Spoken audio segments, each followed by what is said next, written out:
गोड़ लगतनी समाचार बटुए बक्सर जिला के कुरान सराय से रेलकर्मी धारदार हथियार से नटई काट दिहले।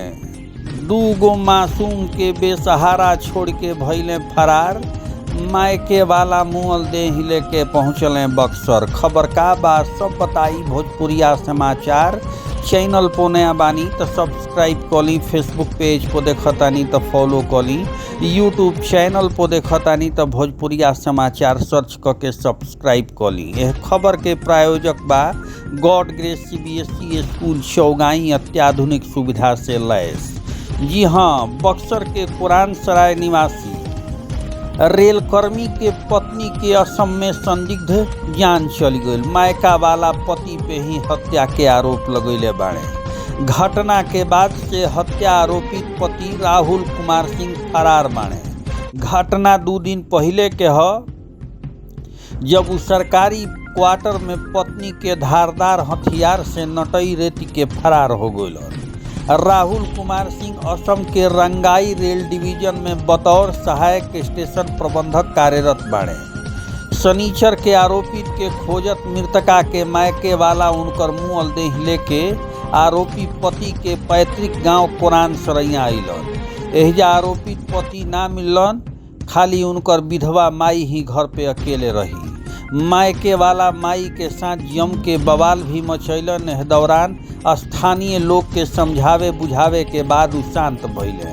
फिर शव के अंतिम संस्कार खातिर लेके अपना गाँवे चली गई। घटना के बाद पड़ोसी पुलिस के सूचना दिहलन। शव के पोस्टमार्टम खातिर भेजल गई। ओहिजे मासूम बच्चा के देखभाल भी स्थानीय लोग ही कैलन। 2 दिन बाद मुए वाला के मायके वाला पहुँचलन। लइकन के लेके शव के साथ बक्सर के कुरान सराय गाँव पहुँचल। आरोपी स्टेशन मास्टर एहिजे के रहे वाला हटुए। कुरान सराय में आरोपी राहुल कुमार सिंह के घर पे खाली उनकर विधवा माई मिलली। गुस्साइल परिजन विरोध प्रदर्शन कैलन, लेकिन स्थानीय लोग के समझैला पे उ शव के अंतिम संस्कार खातिर गाजीपुर के भदौरा गांव ले गइलन। जानकारी के अनुसार राहुल के शादी 10 साल पहले उत्तर प्रदेश के गाजीपुर जिला के भदौरा गांव निवासी अंजलि कुमारी से भइल रहे। दोनों के छोट लइका बाड़े। ग्रामीण मृतक के परिजन के कहनाम बा कि पति पत्नी में लंबा समय से विवाद चलत रहे, जवन एक खौफनाक अंजाम तक पहुंच गई।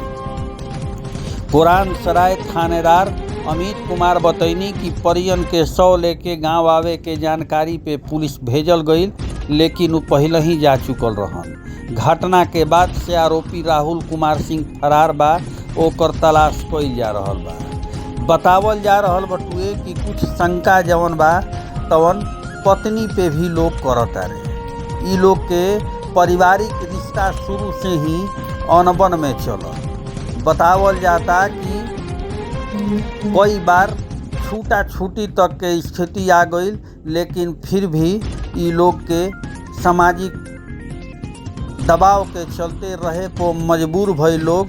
लेकिन इतना खौफनाक अंजाम होई केहू विश्वास आ उम्मीद ना कइले रहे। जवन पारिवारिक रिश्ता ठीक ठाक चलत रहे, जेकरा लड़का 2 गो हो गए, जवना में एगो लड़का एगो लड़की बाड़ी, लेकिन आज वे स्तर पे पहुंच गई कि पति ही अपन पत्नी के ठिकाना लगा देले।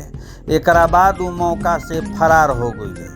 अब मुअल देह लेके जौन लड़की के परिवार भदौरा के रहे वाला रहे लोग, कुरान सरैया लड़का के घरे पहुँचल लोग। लेकिन एहिजा खाली यह लड़का जौन कि अपन इकलौता लड़का रहला राहुल कुमार सिंह, जकरा पर हत्या के आरोप लागल बा, वो फरार बटुए।